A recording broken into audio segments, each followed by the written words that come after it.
She planned the perfect birthday party for her cheating husband. The guest list included his mistress, her husband, and their lawyer. The mistress had just taken her first bite of bourbon-glazed ribs when I decided to destroy my husband's life. "Faye," I said, my voice sweet as the peach cobbler cooling on the counter, "Beckett tells me you've been instrumental in growing Apex's online presence.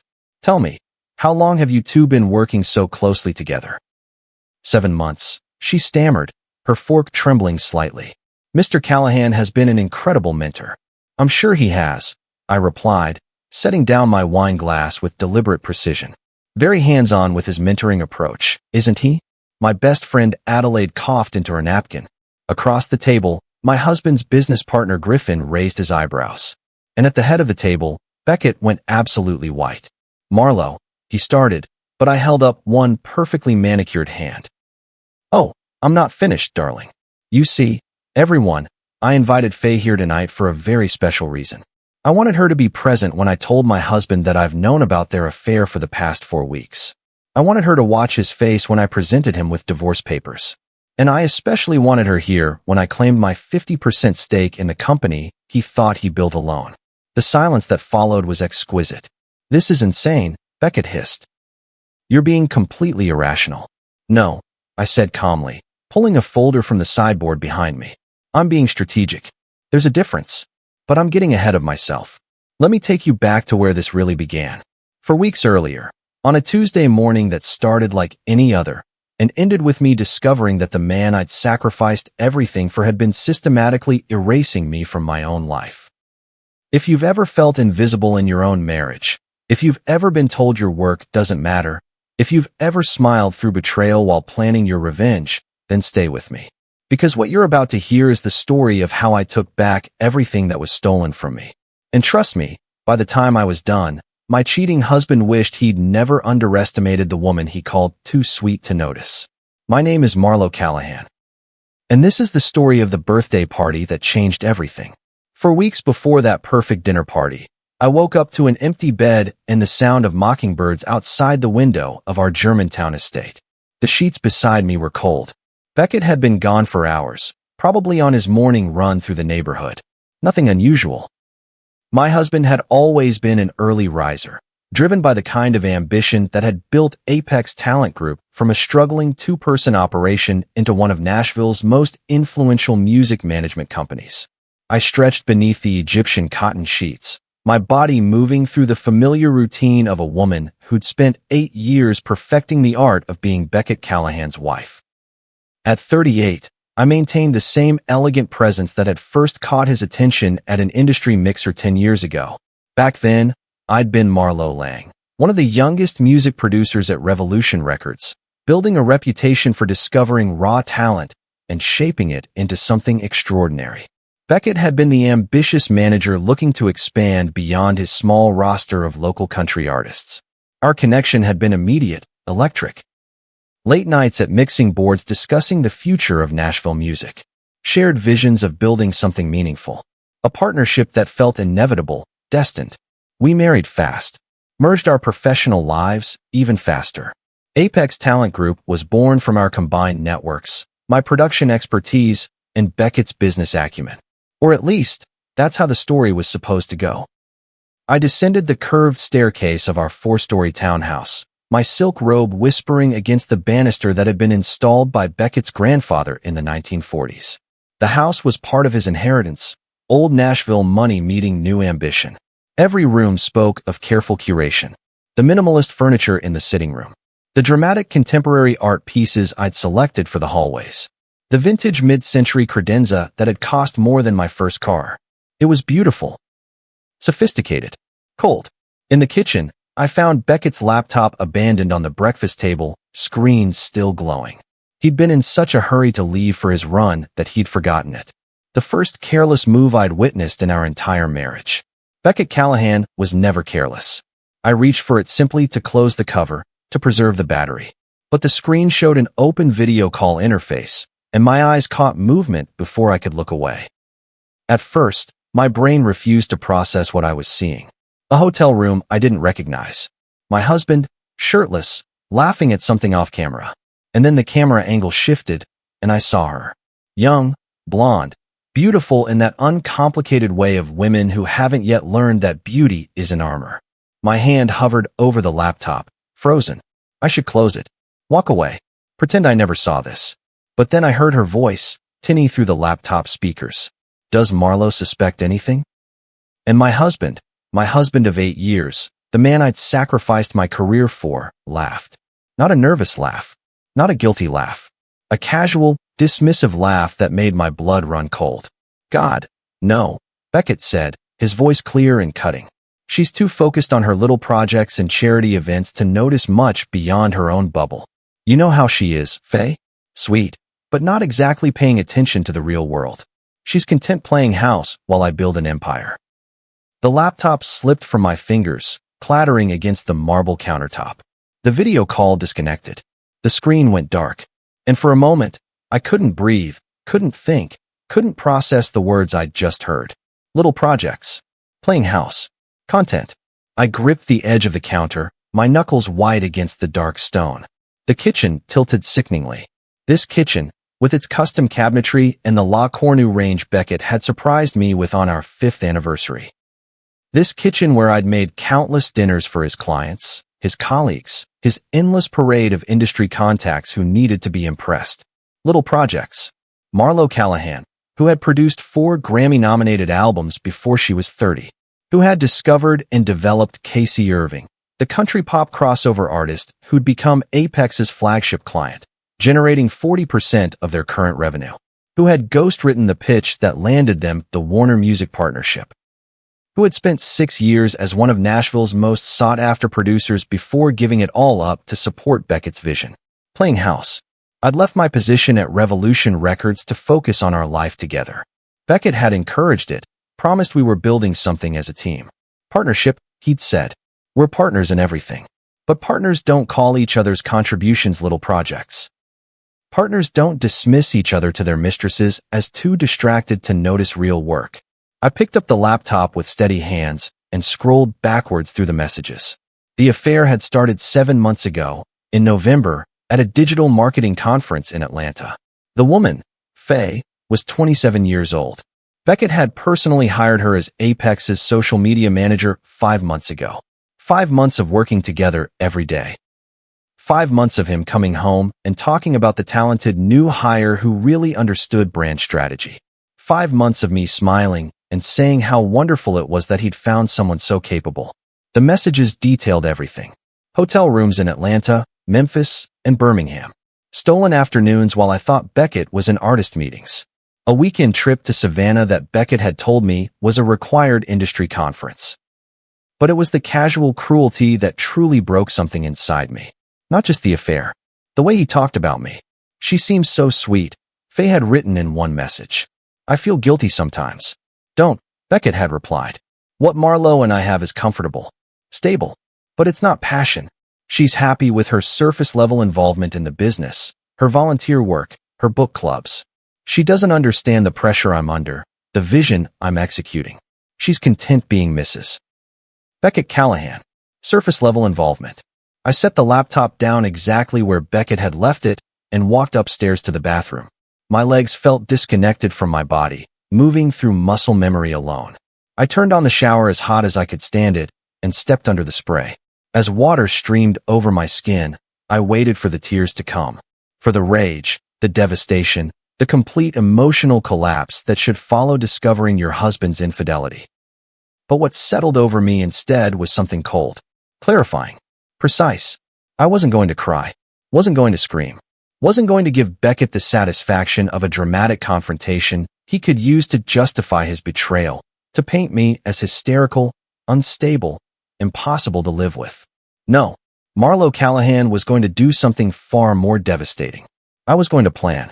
The next 3 weeks were a masterclass in performance art. I smiled at Beckett over breakfast, discussing the upcoming Nashville Music Foundation Gala with genuine-sounding enthusiasm. I kissed him goodbye each morning, my lips against his cheek exactly as I'd done for 8 years. I asked about his day, listened to his complaints about difficult artists, even made love to him twice when he initiated it. Though something inside me remained distant the entire time. Watching, calculating, recording every lie. That first morning, after my shower, I dressed carefully and driven to a nondescript office building in Green Hills. Ingrid Sorensen operated out of a third-floor suite with frosted glass doors and zero signage. She specialized in matrimonial investigations, discreet and ruthlessly efficient.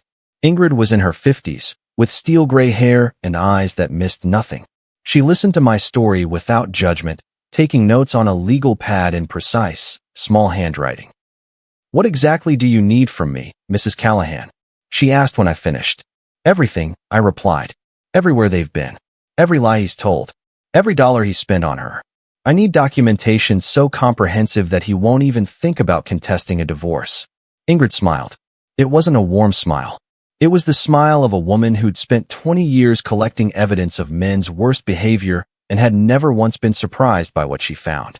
"I can do that," she said. "Give me a week." She delivered in 5 days. The dossier was 2 inches thick. Photographs of Beckett and Faye leaving the Hermitage Hotel in downtown Nashville at 11 on a Tuesday morning. Credit card statements showing purchases at a jewelry store on the same day, $1,200 for a bracelet I'd never seen. Restaurant receipts from Husk, the Catbird Seat, and Etch, all the places Beckett used to take me when we were first dating but hadn't taken me to in years. There were more photographs. Beckett and Faye in Memphis, walking hand in hand on Beale Street. Beckett and Faye in Birmingham, entering a boutique hotel at 9 p.m. and not emerging until the following morning. Beckett and Faye in Savannah, the conference that never was, sitting at an outdoor cafe looking at each other the way people in love look at each other. The way Beckett used to look at me. But Ingrid had found something else. Something that transformed my pain into absolute fury. "I'm not just a matrimonial investigator, Mrs. Callahan," Ingrid had said, sliding another folder across her desk. "I also do corporate investigation. And when I started looking into your husband's business dealings, I found some interesting discrepancies." "What kind of discrepancies?" I asked. "The kind where your contributions to Apex Talent Group have been systematically erased from the official record." She opened the folder. Inside were contracts I'd negotiated, now listing only Beckett's name. Email threads showing my outreach to artists, my pitch strategies, my relationship building, all later characterized in company documents as Beckett's initiatives. Calendar entries I'd made years ago, proving I'd been in meetings that were now described in press releases and investor documents as Beckett's vision sessions. "The Casey Irving contract," Ingrid said, tapping one document. "You negotiated this entire deal. I have the email chain.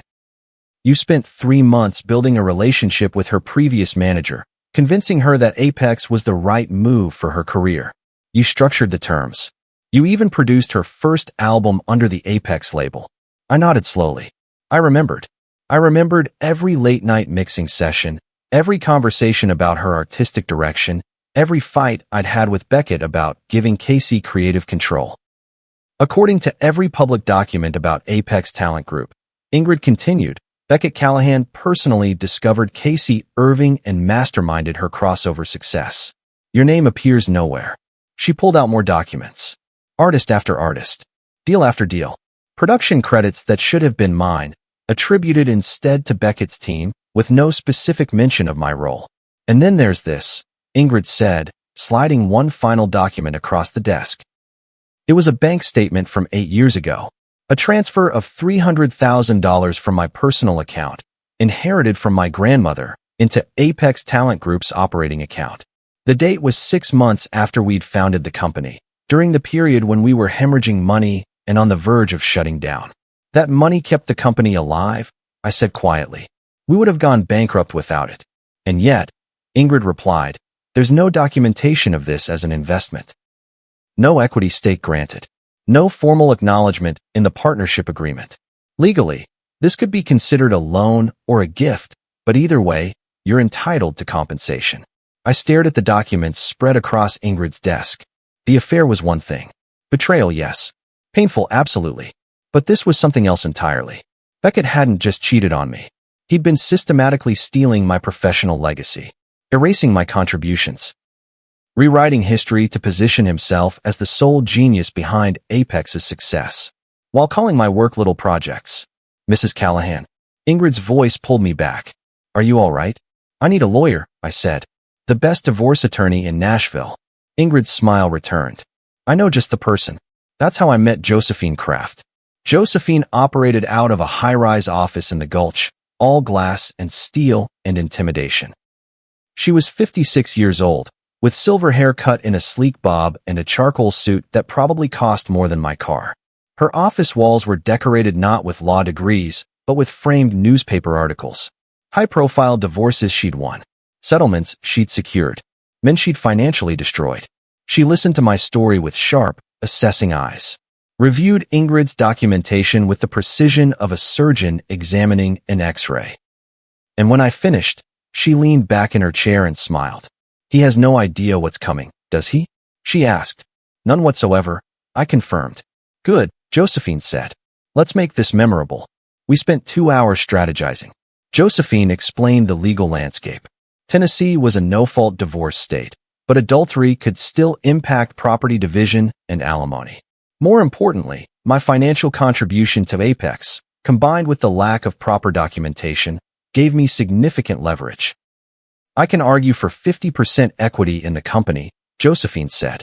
Your initial investment, plus your ongoing contributions, plus the systematic professional marginalization all support that claim. What about witnesses? I asked. Will anyone believe that I did all this work if Beckett's been taking credit for years? Josephine's smile widened. Mrs. Callahan, do you really think the artists you worked with don't know who actually discovered them? Who actually produced their albums? Who actually believed in them when they were nobody? Artists remember, and artists talk. She was right. Over the next week, as Josephine's team quietly reached out to various musicians in Apex's roster, a pattern emerged. Every single artist knew. They knew I'd been the one to find them, develop them, fight for them. They'd been too polite to contradict Beckett's public narrative, and too worried about their careers to make waves. But when asked privately, confidentially, they all confirmed the same thing. Marlo Callahan was the real force behind Apex Talent Group's success. 2 weeks into my investigation, sitting at breakfast with my cheating husband while he complained about a difficult contract negotiation, I had an idea. Terrible. Perfect. Devastating. Beckett's 42nd birthday was coming up. He'd mentioned it casually, between bites of the egg white omelet I'd prepared. I don't want anything elaborate this year, he said. Just a quiet dinner at home. Maybe invite Griffin and a few people from the office. Griffin Westmore was Beckett's business partner, the co-founder of Apex Talent Group. He was also one of the few people whose opinion Beckett actually valued. Of course, darling, I said, my mind already racing. A quiet dinner. Perfect. But as the words left my mouth, a plan began forming. Beckett wanted a quiet birthday dinner. I would give him a dinner party he'd never forget. Actually, I continued, keeping my tone light and thoughtful, we should invite some of your newer team members too. You're always saying how important it is to build relationships beyond the office. Beckett looked up from his breakfast. What do you mean? Well, you've been mentoring that new social media manager, I said, carefully buttering my toast. Faye, isn't it? You've mentioned several times how talented she is. It would be lovely to finally meet her, get to know the people you work with. I watched Beckett's face carefully. For just a fraction of a second, something flickered across his expression. Panic, perhaps, or calculation. But then his practiced smile returned, smooth as Tennessee whiskey. That's very thoughtful of you, Mar, but I'm sure Faye has plans. It's rather short notice, and I wouldn't want to impose. March. He'd started abbreviating my name 3 years ago, the same way he abbreviated everything that ceased to hold his full attention. Nonsense, I insisted, my voice bright with false enthusiasm. I'll send her a personal invitation. I absolutely insist. After all, you've said such wonderful things about her work. I feel terrible that I haven't made more effort to welcome your team into our home. I could see him struggling. How could he refuse without raising suspicion? How could he explain that having his wife and his mistress at the same table would be catastrophic? Might be good to have someone with her expertise if you'd like, over our partnership agreements. Defeat masked as indulgence. Paused halfway. That's very generous of you, Josephine Kraft. I continued. Divorce attorney. The idea she does business law too. I said we should invite Josephine partnership Kraft dissolutions. I met her at the Music Foundation Gala last contract review, and she mentioned you're always saying we should leverage our social work in addition to her other specialties. What better time? With all the expansion you're planning for everyone Apex. In Nashville knew Josephine Kraft's name. She was legendary. The woman who'd secured a $60 million settlement in the Morrison divorce. The attorney who'd completely dismantled the Thompson family fortune when Charles Thompson had been caught with his assistant. But how could Beckett object to inviting a lawyer to a birthday dinner without revealing why the idea terrified him? Sure, he said slowly, if you think it's appropriate. I smiled at him, the same sweet smile I'd worn for 8 years. Perfect. I'll send out invitations this afternoon. After Beckett left for work, I sat down at my laptop and composed 2 very different emails. The first, to Faye Brennan, was a masterpiece of passive-aggressive hospitality. Dear Faye, I wrote, I hope this message finds you well. Beckett has spoken so highly of your contributions to Apex Talent Group, and I've been remiss in not reaching out sooner to welcome you properly into our extended professional family. We're hosting an intimate birthday dinner for Beckett next Saturday evening at our home, and I would be delighted if you could join us. It will be a small gathering, just a few close friends and colleagues. I think it's so important to build connections beyond the office, don't you? Please do say yes. I'm looking forward to finally meeting the woman who's made such an impression on my husband. Warmly, Marlo Callahan. I read it 3 times, adjusting the tone until it hit exactly the right note. Gracious, welcoming, completely oblivious. Then I pressed send and poured myself a very large glass of wine. The second email, to Josephine Kraft, was more direct. Josephine, I'm ready. Let's do this at his birthday dinner. I want witnesses. I want documentation. I want him to understand exactly what he's losing in front of the people he's tried to impress. Bring the papers. All of them. Her response came within minutes. This is going to be beautiful. See you Saturday. The week leading up to Beckett's birthday was almost amusing to watch. My husband, normally so confident and controlled, became increasingly anxious. He suggested postponing the dinner twice. On Wednesday, he claimed he wasn't feeling well, that maybe we should just have a quiet night in, just the 2 of us. On Thursday morning, he tried a different approach. Mar, he said, his hands on my shoulders as I arranged fresh flowers in the entrance hall, let's be spontaneous. Let's go to Paris this weekend. Just you and me. We haven't had alone time in months. I'll cancel everything. I turned in his arms, studying the face I'd once loved. Strong jawline. Gray eyes that had first captivated me at that industry mixer 10 years ago. Slight silver threading through his dark hair at the temples. He was handsome. I'd never denied that. But beauty meant nothing when it masked such casual cruelty. Cancel your birthday dinner? I said, keeping my voice puzzled and gentle. But darling, everything's planned. The food is ordered. The wine is selected. Our guests have all confirmed. I paused, letting the next words land with deliberate weight. Faye even sent the loveliest response. She said she's honored to be included. She sounds so sweet in her emails. You must be an extraordinary boss to inspire such loyalty. The word loyalty hung between us like a blade. Beckett stepped back, his hands falling away from my shoulders. Right. Of course. I just thought, never mind. The dinner will be lovely. He left for work earlier than usual that day. I spent Friday preparing everything with meticulous care. I visited the Whole Foods in Green Hills, selecting organic vegetables from local farms.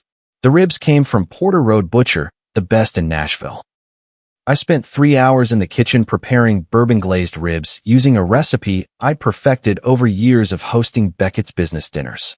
The peach cobbler was my grandmother's recipe, made with peaches from a farmer's market in Franklin. Everything had to be perfect. This wasn't just dinner. This was theater. And Marlo Callahan had always appreciated great performance art. By 6 o'clock Saturday evening, the house gleamed. Candles flickered throughout the dining room, casting warm light across the table set for 7. I'd chosen our wedding pottery, the hand-thrown pieces we'd commissioned from a local artist during our honeymoon in Asheville. Each place setting included linen napkins, crystal wine glasses, and a small sprig of lavender from our garden. The menu was deliberate. Every dish was Beckett's favorite. Every detail reflected 8 years of knowing his preferences, his tastes, his desires. I wanted him to see exactly what he was losing. I dressed carefully too. A midnight blue silk dress that hugged my curves without being ostentatious.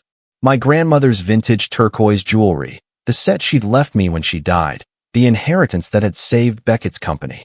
My dark hair swept up in an elegant twist. I looked at myself in the hallway mirror and barely recognized the woman staring back. She looked powerful, Dangerous. Nothing like the sweet, distracted wife Beckett described to his mistress. Beckett emerged from his office at 6:30, wearing the navy suit I'd bought him for our anniversary. He looked good, polished, successful, like a man who had everything. He had no idea what he was about to lose. The first guests arrived at 6:45. Griffin Westmore and his wife Rory. Griffin was tall, angular, with the kind of sharp intelligence that missed nothing. Rory was a music journalist for the Nashville scene, with curly red hair and observant green eyes that cataloged everything for potential stories. I'd invited Rory deliberately. Whatever happened tonight would be documented by someone who understood its significance. "Marlo," Rory said, embracing me in the foyer. "This is lovely. Thank you for including us." "Of course," I replied. "Your family." Griffin shook Beckett's hand, the easy camaraderie of business partners who'd built something substantial together. Or at least, who thought they had. We moved to the living room. I served champagne and canapes, smoked salmon on cucumber rounds that I prepared that afternoon. The conversation flowed easily. Griffin mentioned a new artist they were courting. Rory talked about a feature she was writing on women in Nashville's music industry. Beckett relaxed slightly, probably believing that maybe this would be fine. Maybe Faye would find an excuse not to come. Maybe he was worrying for nothing. At 7 o'clock, Adelaide arrived. My best friend for 7 years, Adelaide Montgomery, was a session violinist who'd played on half the albums recorded in Nashville. She had dark skin, natural hair she wore in elegant locks, and the kind of intuitive emotional intelligence that made her impossible to fool. She pulled me aside in the kitchen immediately, her eyes searching my face. "Are you okay? You seem different. There's something brittle about you." "I'm fine," I said, handing her a glass of wine. "Just tired. Marlo, we've been friends long enough. I know when you're performing." For a moment, I considered telling her everything. But no, Adelaide would try to stop me, to convince me to handle this privately, rationally. And I was far beyond rational. "Really, Addie, I'm fine. Now help me plate these appetizers." She didn't look convinced, but she let it go, carrying a tray of stuffed mushrooms into the living room. At 7:15, the doorbell rang. I felt it like an electric current through my entire body. Beckett's champagne flute froze halfway to his lips. Griffin's eyebrows rose slightly, noting his business partner's reaction. Adelaide glanced between me and Beckett with growing confusion. "That must be our next guest," I announced brightly. I crossed the living room, my heels clicking against the hardwood floor, and opened the door. Faye Brennan stood on my threshold, and I understood immediately why Beckett had strayed. She was beautiful in that fresh, uncomplicated way that 27 afforded. Honey blonde hair fell in carefully casual waves around a heart-shaped face. Wide blue eyes, nervous and darting past me toward the interior of the house. She wore a rose-colored dress that was expensive but not ostentatious, clearly chosen to navigate the impossible situation she'd walked into. In her hands, she clutched a bottle of wine like a shield. "Mrs. Callahan," she said, her voice breathless and uncertain. "Thank you so much for inviting me. I brought wine. I hope that's appropriate." "How thoughtful," I said warmly, taking the bottle. "A good Bordeaux. Beckett will love this. Please, come in. And call me Marlo." I watched her eyes scan the interior of our home as I led her toward the living room.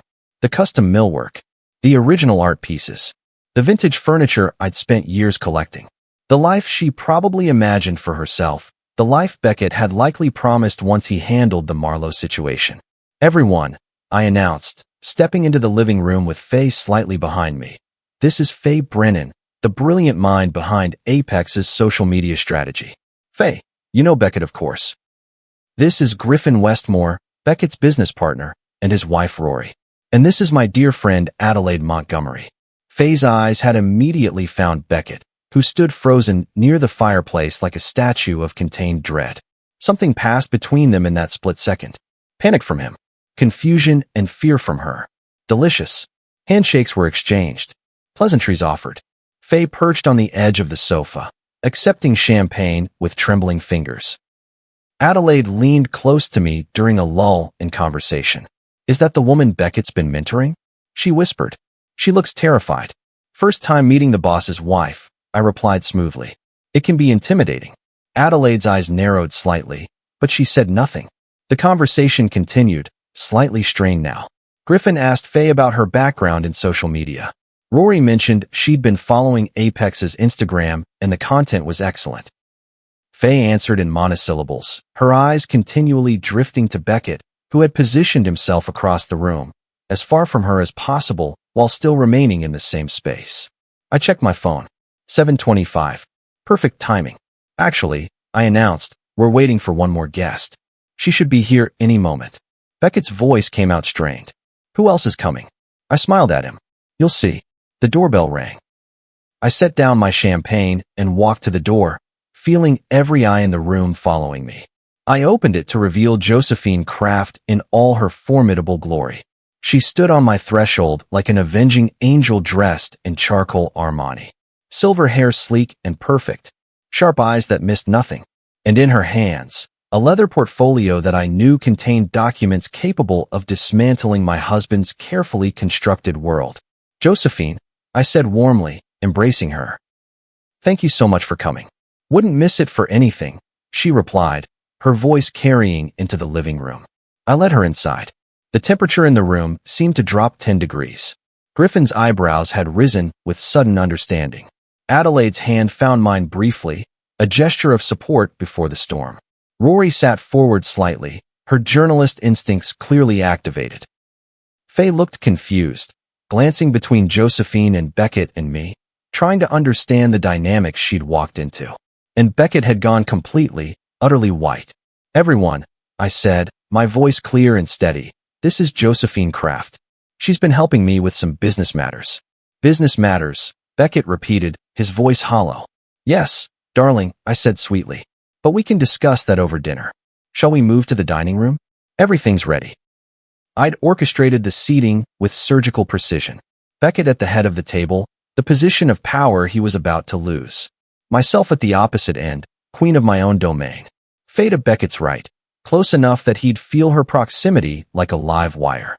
Josephine to my right, positioned perfectly to observe every reaction. Griffin and Rory on one side, witnesses to the unraveling. Adelaide on the other, my support and my friend. The first course was already plated. Summer tomato salad with burrata and basil from our garden, drizzled with olive oil and balsamic reduction. I served each plate myself, the gracious hostess I'd perfected over 8 years of supporting Beckett's career. This looks beautiful, Marlowe, Rory said. You've outdone yourself. Thank you, I replied. I wanted tonight to be special, memorable. I let that word hang in the air for a moment before continuing. Faye, I said, turning my attention to the young woman who looked like she might cry or flee at any moment. Beckett tells me you've been instrumental in growing Apex's online presence. I'd love to hear more about your strategy. Faye's face flushed pink. Oh, well, Mr. Callahan has been an incredible mentor.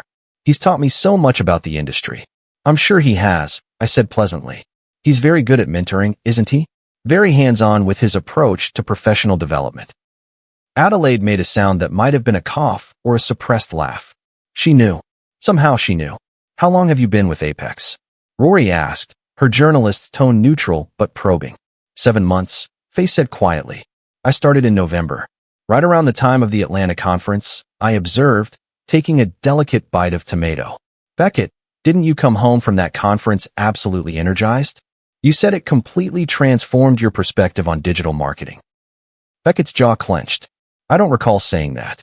Oh, but you did, I continued, my tone remaining light and conversational. You said you'd made connections that would revolutionize the business.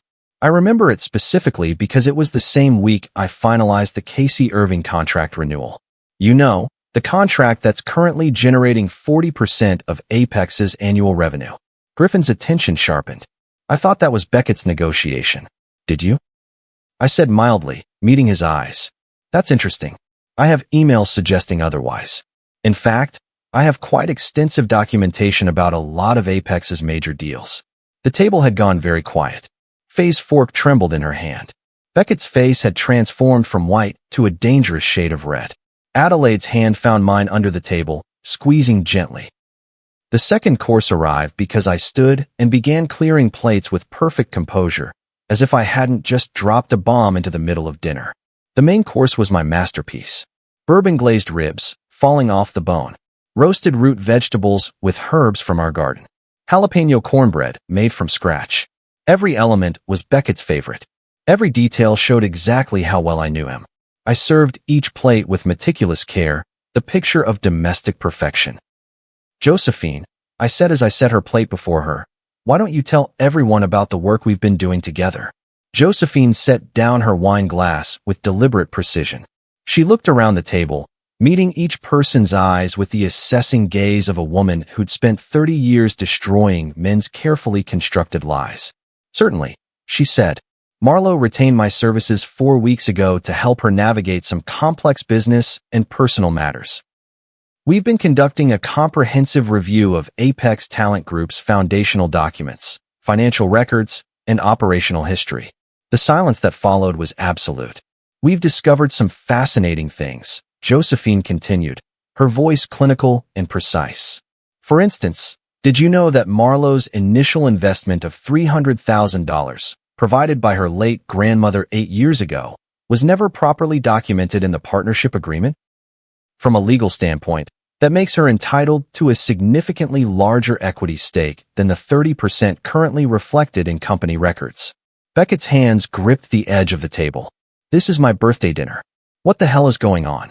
"This," I said calmly, setting down my fork, "is the moment you realize that the woman you dismissed as too focused on little projects has been paying very close attention." I stood, walked to the sideboard, and retrieved the folder I'd placed there earlier. I opened it on the table, revealing the top document. It was a screenshot. Beckett and Faye in a hotel room, the timestamp clearly visible. November 15th. The Atlanta conference. Faye made a small, choked sound. Beckett's face went through several colors in rapid succession. "I've known for 4 weeks, I said, my voice stripped of all warmth. "For weeks since I discovered the messages on your laptop. For weeks since I learned about Atlanta, about Memphis, about Birmingham, about every single lie you've told me while I played the perfect, oblivious wife."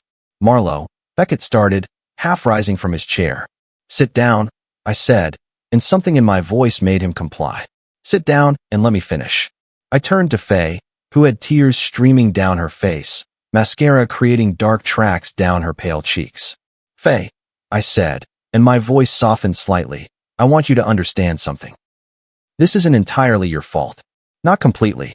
Yes, you made a choice to sleep with a married man. But Beckett made you promises, didn't he?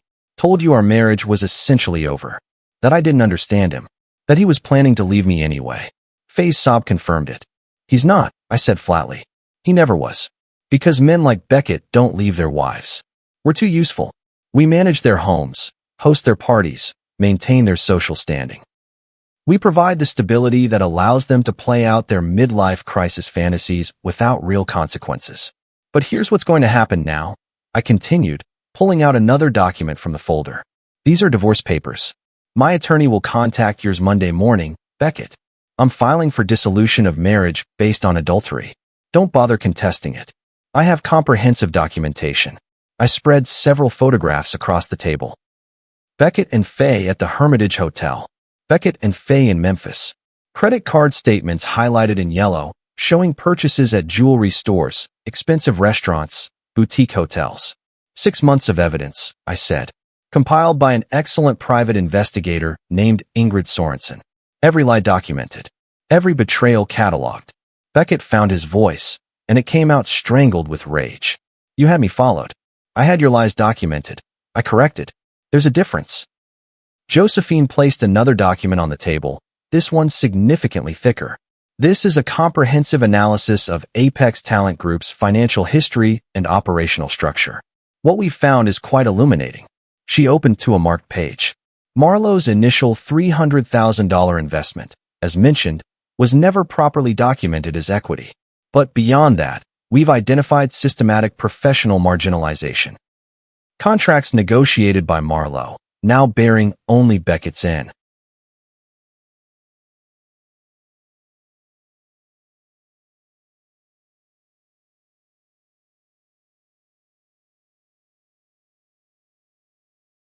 Aim.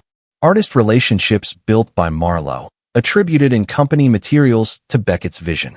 Production work completed by Marlowe, credited to the Apex team, with no specific mention of her contributions. Griffin reached for the document, his expression growing darker as he scanned the pages.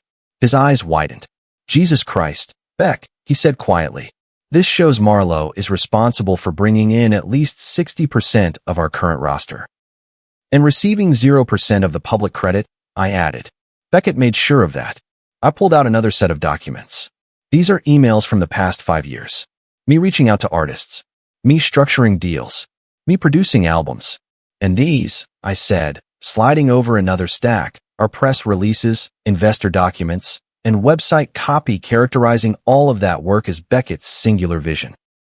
"You've been stealing from me," I said, my voice finally carrying the edge of fury I'd been suppressing. "Not just cheating. Stealing. My professional reputation. My contributions. My legacy. You've been systematically erasing me from the story of the company I helped build, the company my grandmother's money saved, while telling your mistress that I'm too distracted by little projects to notice real work." The silence around the table was deafening. Rory had pulled out her phone and was taking notes. Griffin looked like he'd been punched in the stomach. Adelaide's hand squeezed mine so tight it hurt. Faye had her face in her hands, shoulders shaking with sobs. And Beckett just sat there, his carefully constructed world crumbling around him. "This is insane," he finally said, his voice rising. "You're being completely irrational. Vindictive. You can't possibly think you can just destroy everything we've built because of one mistake." "One mistake?" I repeated, my voice dangerously quiet. "Beckett, you've been sleeping with your employee for 7 months. You've been erasing my professional contributions for years. You've been rewriting our history, stealing credit for my work, positioning yourself as the sole architect of Apex's success while calling me too sweet and distracted to notice." I leaned forward, my hands flat on the table. "This isn't one mistake. This is systematic betrayal. Professional and personal. And I'm not destroying what we built. I'm reclaiming what I built. There's a difference." Josephine took over, her voice crisp and businesslike. "Based on Marlowe's financial contributions, her documented work in artist acquisition and development, and the systematic marginalization we've identified, we're claiming 50% equity in Apex Talent Group." 50%, Beckett repeated, his voice hollow. "Additionally," Josephine continued, "Marlowe is requesting this property, half of all joint financial accounts, and ongoing royalties from every album she produced or contributed to in any capacity. Based on our analysis, that's substantial." She slid another document across the table. "This is a preliminary settlement offer. You have until Monday morning to review it with your own attorney. If you choose to contest, we'll proceed to litigation, which will be public, messy, and significantly more expensive for everyone involved. The evidence of adultery is irrefutable. The evidence of professional theft is comprehensive. I don't recommend fighting this, Mr. Callahan." "You can't do this," Beckett said, but his voice had lost its conviction. "I absolutely can," I replied. "I have documentation. I have witnesses."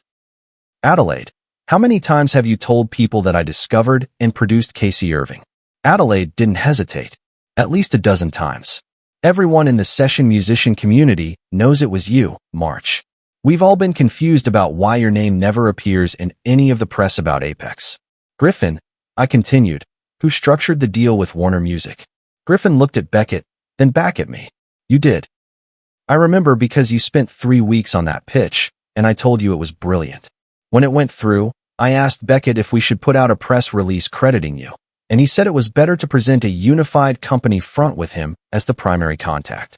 "And did my name appear anywhere in materials about that deal?" I asked. "No," Griffin said quietly. "It didn't." I turned back to Beckett. "I have testimony from artists. I have emails from industry contacts. I have documentation from people who actually know the truth about who built Apex Talent Group.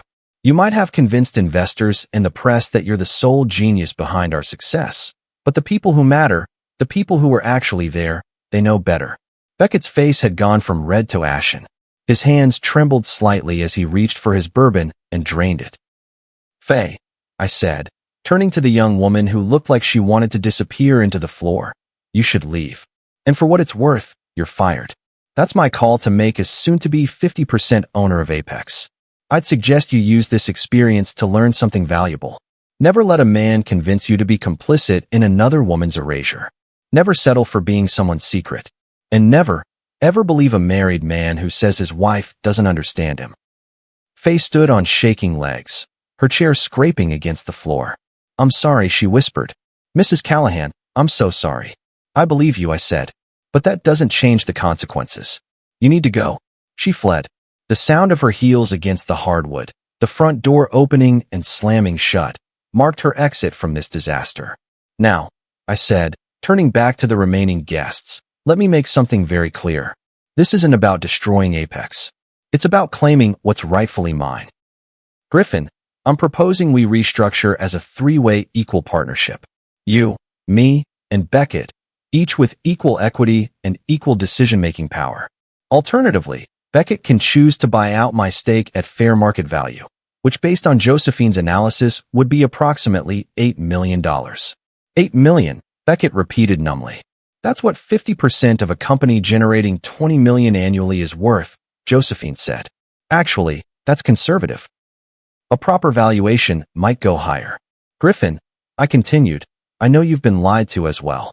Beckett has been taking credit for work that wasn't entirely his, misrepresenting the origins of artist relationships, presenting a version of Apex's history that erases my contributions. If you want to verify anything I've said tonight, I have comprehensive documentation you're welcome to review.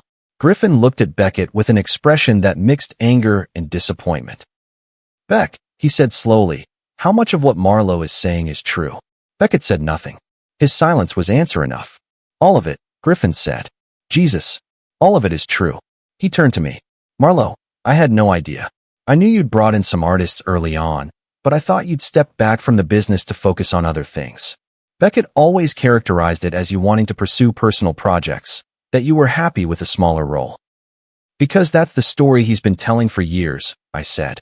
The story where I chose domesticity over career, where I voluntarily stepped back. But the truth is, I never stepped back. I was systematically pushed out of the narrative while continuing to do the work. My contributions were reframed. My role was minimized. And I accepted it because I believed we were partners. I believed we were building something together. My voice cracked slightly on the last word, the first sign of the emotion I'd been carefully controlling. But we weren't partners, I continued. I was the foundation he built his reputation on. And the moment that foundation became inconvenient, the moment I became too successful in my own right, he started erasing me. Adelaide stood and moved to my side of the table, her hand on my shoulder. I'm so proud of you, she said quietly. Griffin was still looking at the documentation, shaking his head. A three-way partnership, he said finally. Equal equity, equal decision-making. I think that's more than fair, Marlowe. If you're willing to stay involved. Oh, I'm very willing, I replied. I'm done hiding my contributions. I'm done letting Beckett take credit for my work. I'm done being Mrs. Beckett Callahan, the decorative wife who plays at having hobbies while her husband builds empires. I'm Marlowe Callahan, music producer, talent executive, and as of tonight, equal partner in the company I helped create. Josephine added another document to the growing pile on the table. These are the proposed terms for the partnership restructure. Marlowe, Griffin, and Beckett each holding 33.3%, with the remaining 0.1% divided as you see fit. Equal voting rights. Equal access to financial records. Equal representation in all company materials and press releases. She looked at Beckett. You can accept this restructure, or you can attempt to buy Marlowe out for fair market value. Those are your options. Contesting will result in litigation that will be expensive, public, and based on the evidence, unsuccessful. There's one more thing, I said. I reached for my phone and pulled up an email, turning the screen so everyone could see it. This email arrived this morning, I said. From Casey Irving. Apparently, word has started getting around in the industry that I'm stepping into a more public role at Apex. Casey wanted to let me know that when her contract comes up for renewal next year, she'll only re-sign if I'm her primary point of contact. Not you, Beckett. Me. I set the phone down and looked around the table. Turns out, a lot of artists know exactly who's been guiding their careers, who's been believing in them, who's been doing the actual work of development and production. They've been too polite to contradict your version of events publicly, Beckett. But politeness has its limits. And loyalty, real loyalty, goes to the people who've actually earned it. Rory had been silent through most of this, taking notes on her phone with the focused intensity of a journalist who knew she'd stumbled into a significant story. Now she looked up. "Marlo," she said, "I'd like to do a feature for the Nashville scene. About women in the music industry who've had their contributions marginalized or erased, and what happens when they reclaim their narratives. Would you be interested in being interviewed?" I met her eyes. "Absolutely. It's time the whole story gets told. Not just mine. Every woman who's been told her work is just a hobby, just support, just little projects while the men around her build empires on her labor." Adelaide raised her champagne glass. "To Marlo Callahan," she said, "the woman who built an empire and finally decided to stop letting someone else take credit for it." Griffin raised his glass as well. "To Marlo, and to long overdue honesty." They drank.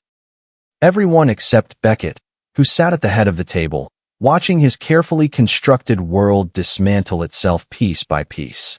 I looked at my husband of 8 years, the man I'd loved, supported, sacrificed for, the man who'd repaid that devotion with betrayal and erasure. "Happy birthday, Beckett," I said softly. "I hope it's memorable, because this is the moment your life changes completely. You can accept the partnership restructure and keep your reduced role in the company you thought you built alone. Or you can try to fight this and lose everything in litigation. The choice is yours. But either way, I'm done being invisible. I'm done being diminished. I'm done being the sweet, distracted wife who doesn't notice what's happening in the real world." I stood, smoothing my midnight blue dress. "I've already moved my belongings to a condo in the Gulch," I continued. "You can stay here in this house, surrounded by all the beautiful things we collected together, all the symbols of the life you thought you controlled.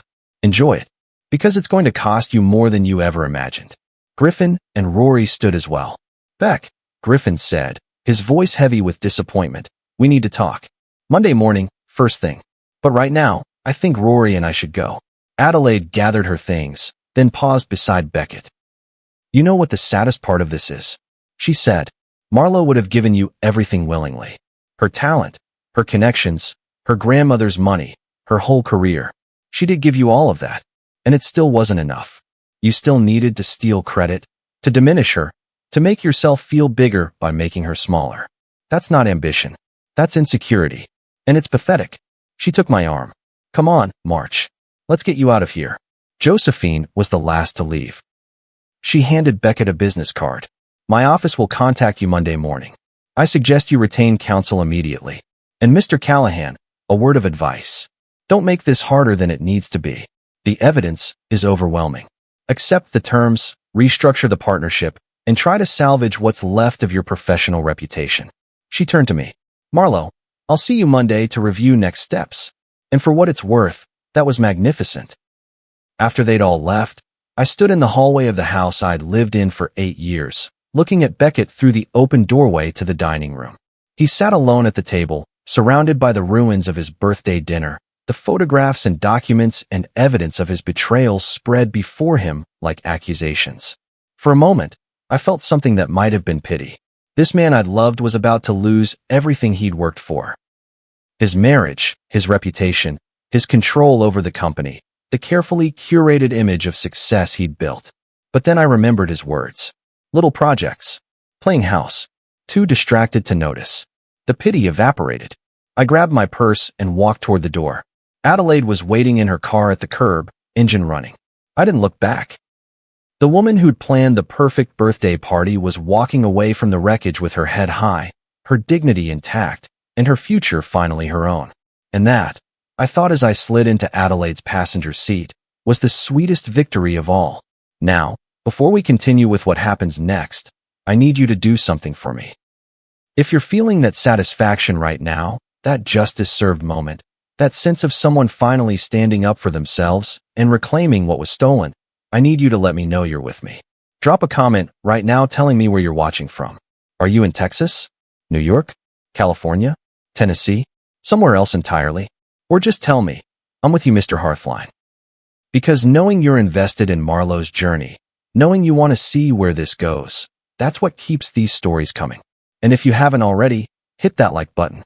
Show me that stories about people who refuse to stay small, who fight back against betrayal, who reclaim their power, that these are the stories you want to hear. Because what I'm about to tell you next, the aftermath of that birthday dinner, Marlowe's rebuilding of her life, and the ultimate confrontation with her past, that's where this story gets really good. Adelaide drove in silence for the first 10 minutes, giving me space to process what had just happened. We were heading toward the gulch, toward the condo I'd rented 3 weeks ago when I first started planning this confrontation. It was smaller than the Germantown house. 2 bedrooms, modern finishes, floor-to-ceiling windows overlooking the city. It was mine. Completely, entirely mine. No shared history. No memories of the woman I'd been when I was trying to be what Beckett wanted. "Are you okay?" Adelaide finally asked as we pulled into the parking garage. "I don't know," I admitted. "Ask me tomorrow." She helped me inside, poured us both very large glasses of wine, and we sat on my new sofa, looking out at Nashville's skyline. "That was the most badass thing I've ever witnessed," Adelaide said. "The way you planned every detail. The way you controlled that entire dinner. The way you didn't let him see you break." "I haven't broken yet," I said. "I'm not sure when I will. Maybe tomorrow. Maybe next week. But tonight, I just feel numb." "You're in shock," she said gently. "You just blew up your entire life." "No," I corrected. "I just took back my life. There's a difference." We sat in silence for a while, sipping wine and watching the city lights. "Adelaide," I said eventually, "did you know? I mean, did you suspect something was wrong before tonight?" She was quiet for a long moment. "I knew something had changed in you over the past few years. You got quieter, smaller somehow, like you were trying to take up less space. And I knew Beckett had started treating you differently, more dismissive, like you were part of the furniture instead of his partner." "Why didn't you say anything?" I asked. "Because you seemed happy," she said. "Or at least, you seemed like you'd chosen contentment. And I thought, maybe that's enough. Maybe she's okay with this version of her life. I should have pushed harder. I should have reminded you who you were before him." "I'm remembering now," I said. Finally, my phone buzzed. A text from Griffin. "I'm sorry I didn't see what was happening. Monday, we'll make this right.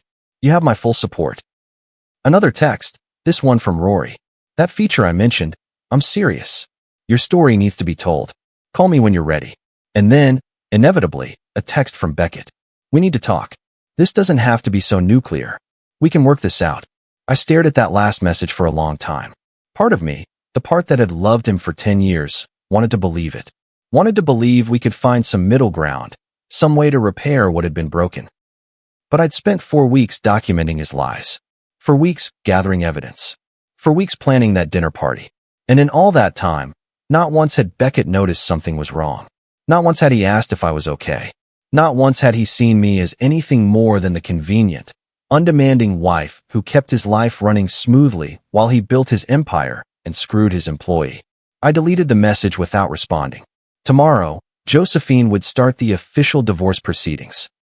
Monday, Griffin and I would begin restructuring Apex Talent Group. Next week, Rory would interview me for an article that would expose the systemic erasure women in the music industry faced.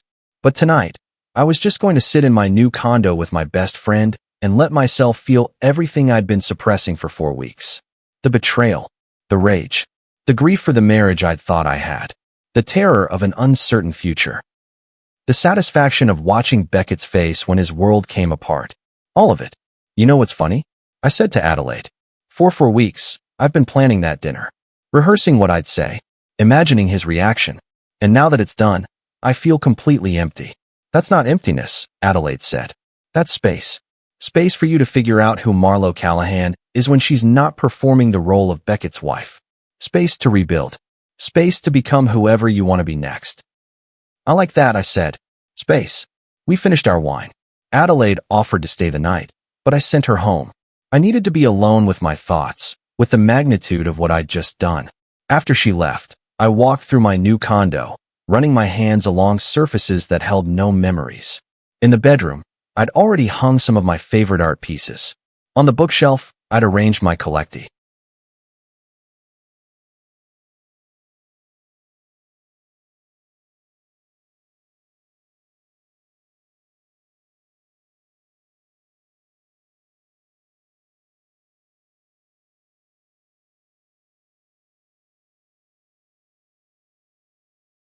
On of vinyl records. Small touches that made the space mine. I changed out of my midnight blue dress and into comfortable clothes, washed off my makeup, took down my hair, looked at myself in the bathroom mirror. The woman staring back at me looked tired, raw, but also, for the first time in years, real. I'd stopped performing. My phone buzzed again.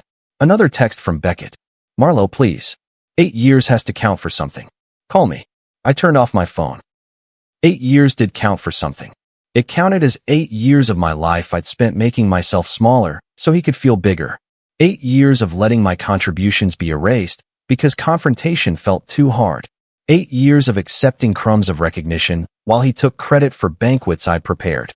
Those 8 years taught me exactly how much I was worth.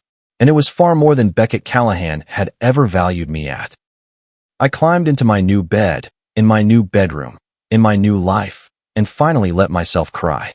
Not for Beckett, not for the marriage I'd lost, but for the woman I'd been before I met him. The fierce, ambitious music producer who'd never doubted her worth. The woman who'd fought for her vision and her voice and her place in the industry. I cried for her, and I made her a promise. I would find her again. I would reclaim everything I'd set aside. I would rebuild my career with my name on it, my vision driving it, my voice unapologetically loud. And I would never, ever make myself small for a man again. The next morning, I woke to sunlight streaming through unfamiliar windows and the disorienting sensation of not knowing where I was.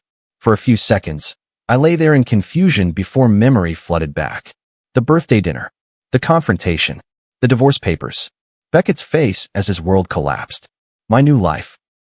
I reached for my phone, which I'd turned off the night before, and powered it on. Immediately, it exploded with notifications. 17 missed calls from Beckett, 9 text messages, 3 voicemails. I deleted them all without reading or listening. There was also a text from Josephine, sent at 7 that morning. "Hope you slept well. Meeting at my office tomorrow at 9. Bring any additional documentation you can think of. We're going to bury him." A text from Griffin. "Been up all night going through old files. You were right about everything. I'm sick about this. Let's talk Monday." And one from Rory. "Working on the feature. Can we set up an interview this week?" I made coffee in my new kitchen, standing at the counter in the bright morning light, and felt something unexpected. Not grief, not regret, but possibility. Like I was standing at the edge of something vast and uncertain, and for the first time in 8 years, I got to decide which direction to walk. The divorce process was exactly as brutal as Josephine had warned me it would be. Beckett hired Thomas Brenner, one of Nashville's most aggressive divorce attorneys, and initially tried to fight everything. He contested the 50% equity claim.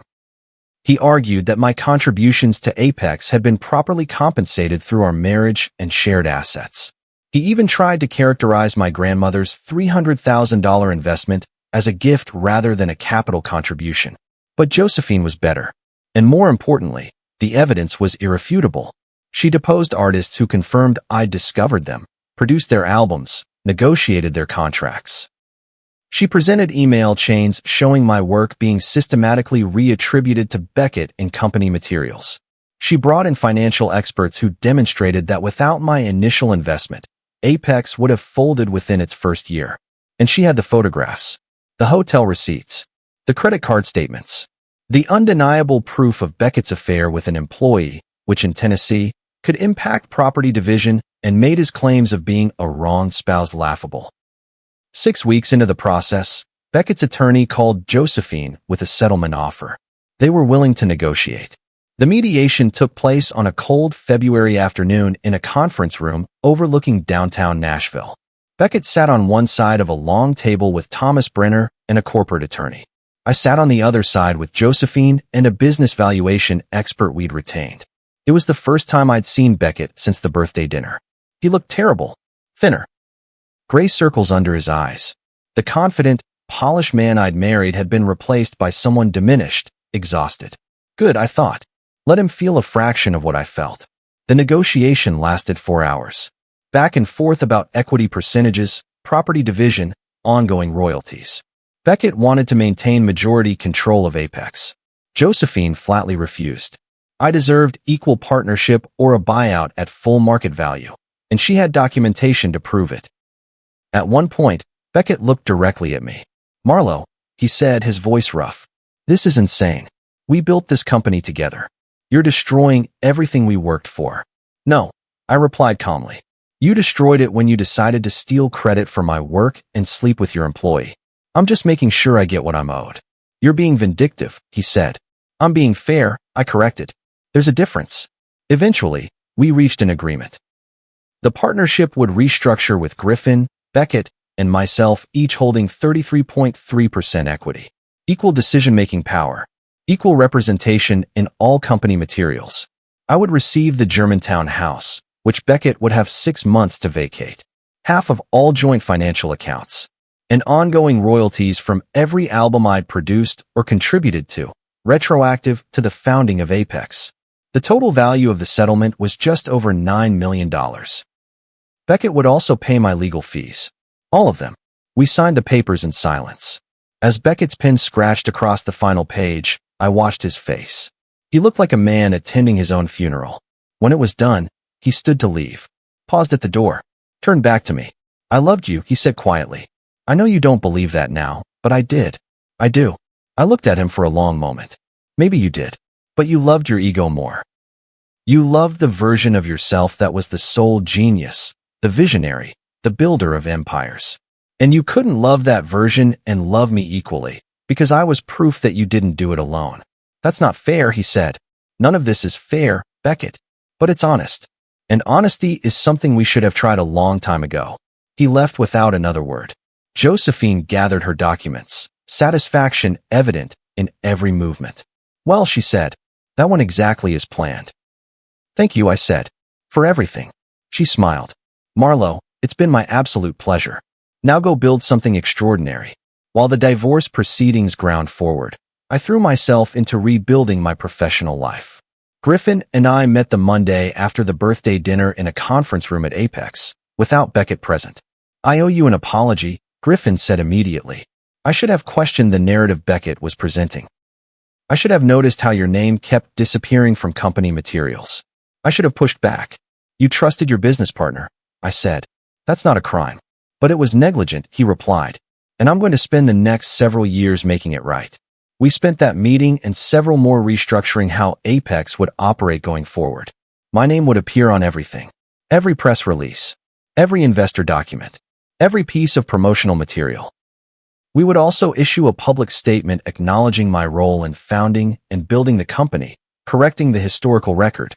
I also started producing again. Really producing, not just ghost producing for Beckett's credit.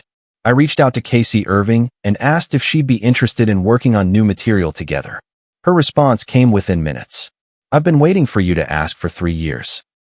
We started meeting at Sound Emporium, the legendary studio where everyone from Johnny Cash to Kings of Leon had recorded.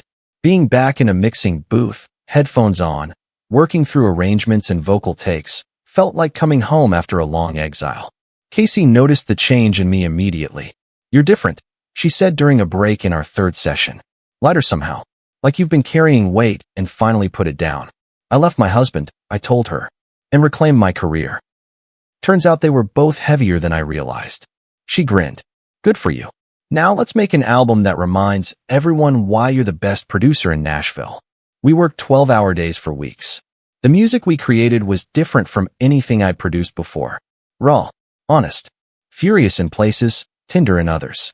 It was the sound of transformation, of breaking open and reconstructing yourself from the pieces. It was also, objectively, the best work I'd ever done.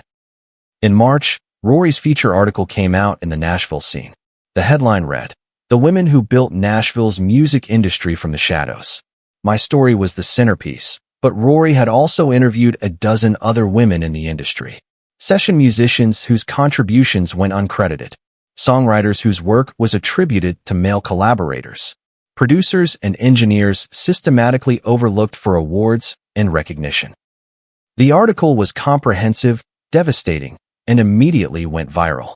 Within 24 hours, it had been picked up by Rolling Stone, Billboard, and NPR.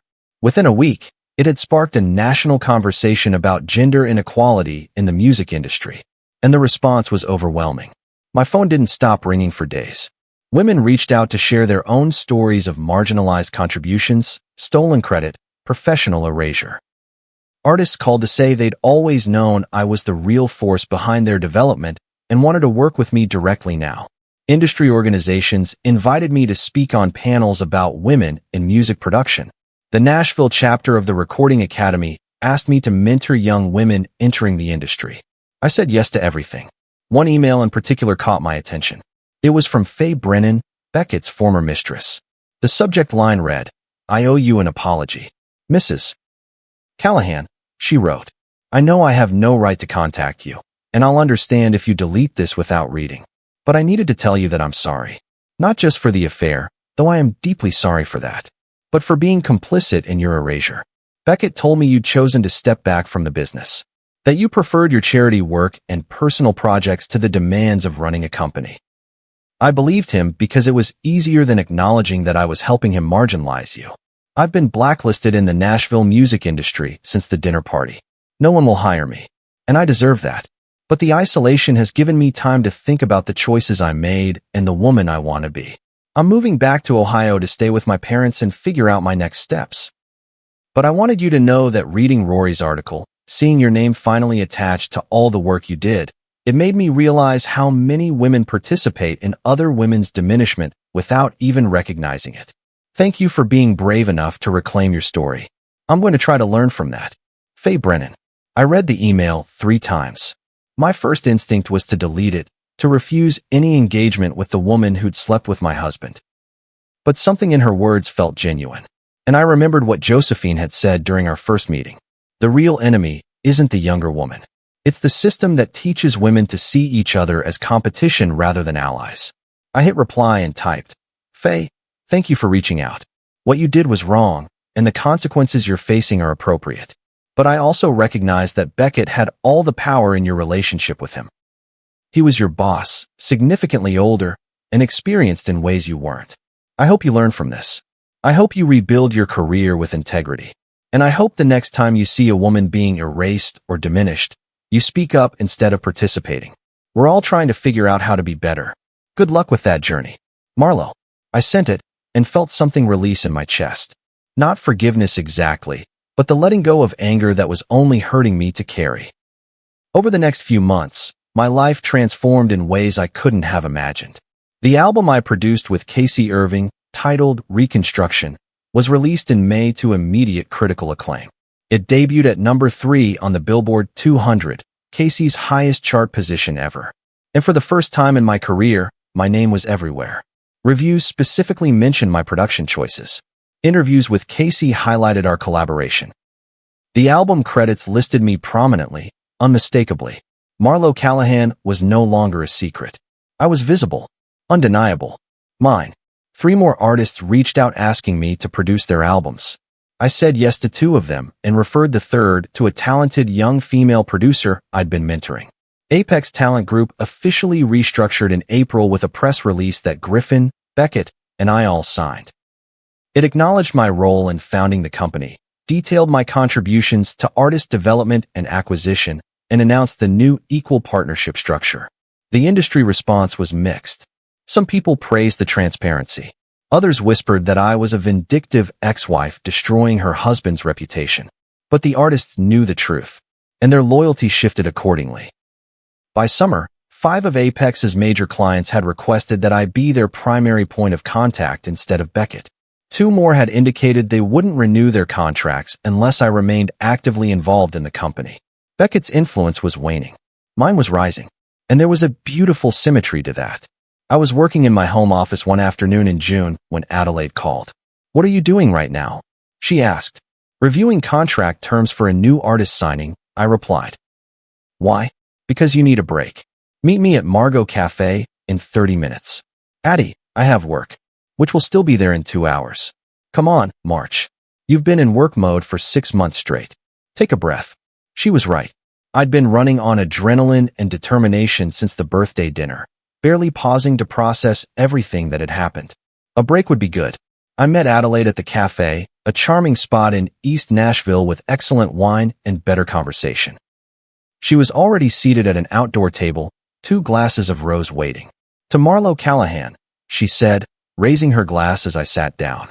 "The woman who burned down her old life and built something better from the ashes." We're being dramatic today, I said, but I clinked my glass against hers. We're being honest, she corrected. Do you have any idea how incredible you've been these past months?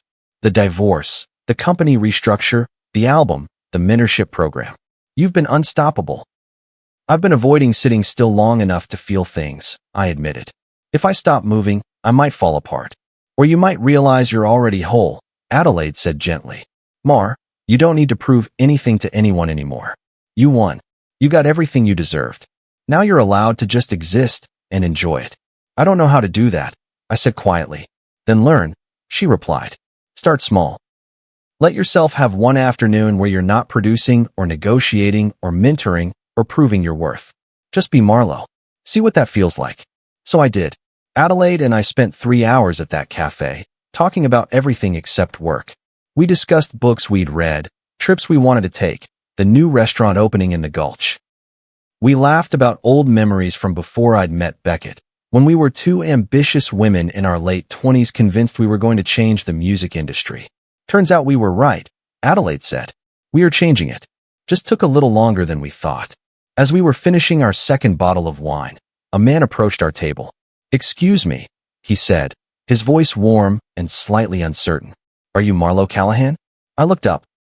He was tall, early 50s maybe, with kind eyes and silver threading through dark hair. Well-dressed, but not ostentatious. Something about him felt familiar, though I couldn't place where I'd seen him before. I am, I said cautiously. His face broke into a genuine smile. I thought so. I'm Owen Lancaster. I run the Americana Music Association. I heard you speak on that panel at the Recording Academy last month about women in production, and I was blown away by your insights. Oh, I said, surprised. Thank you. That's very kind. I was actually hoping to connect with you professionally, Owen continued. We're planning a major conference in September focused on the future of roots music, and I'd love to have you keynote. We're also launching a mentorship initiative, and your name came up repeatedly as someone we should partner with. He handed me a business card. I know you're incredibly busy, but if you have any interest, I'd love to discuss it further. Maybe over coffee sometime? There was something in the way he said it, the slight hopefulness in his tone, that made me realize this wasn't entirely professional. Owen Lancaster was asking me out, disguised as a business opportunity. Adelaide was grinning into her wine glass, clearly picking up on the same thing. I'd love to discuss the conference, I said carefully. Why don't you email me some details, and we'll set something up? Perfect, Owen said. I'll send that over this week.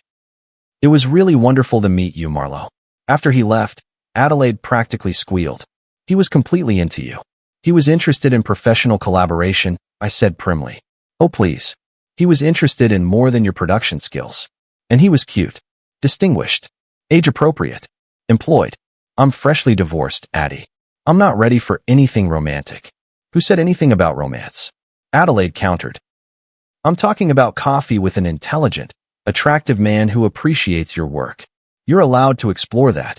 Maybe, I said. Eventually.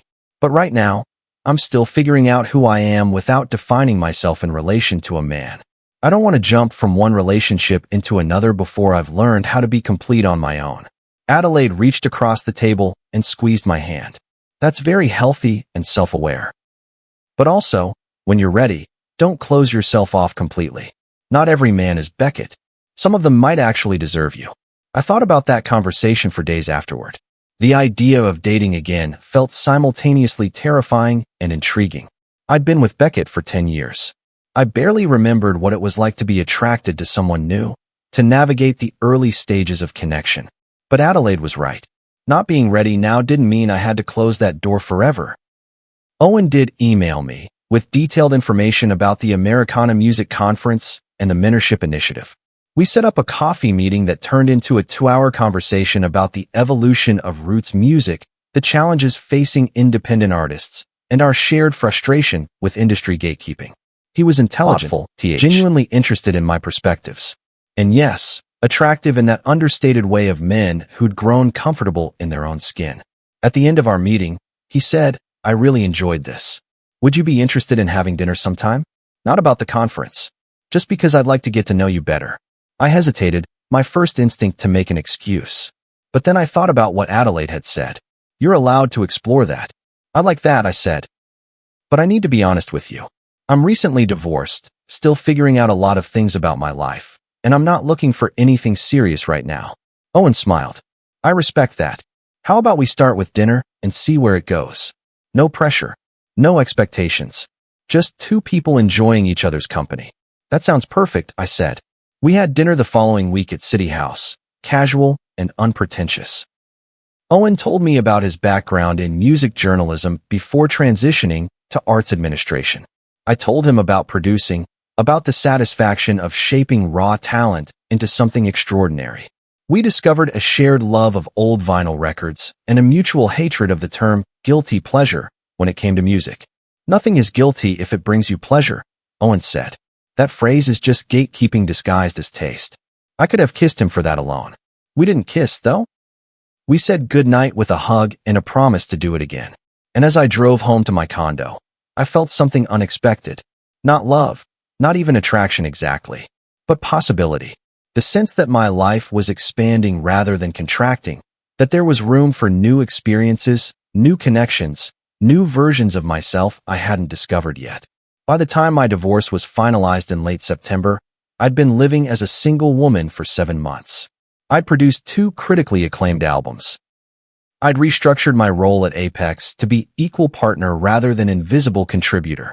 I'd mentored 15 women entering the music industry. I'd keynote 3 conferences. I'd been interviewed for national publications about gender equity in music production. And I'd gone on 6 dates with Owen Lancaster, each one easy and enjoyable and blessedly free of the power dynamics that had defined my marriage. The day the divorce became official, I felt neither grief nor relief. Just a quiet sense of completion. One chapter closed.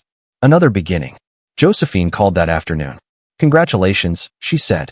You're officially a free woman. Thank you, I said, for everything you did to make this happen. It was my pleasure. Now go live a life that makes Beckett Callahan regret every lie he ever told.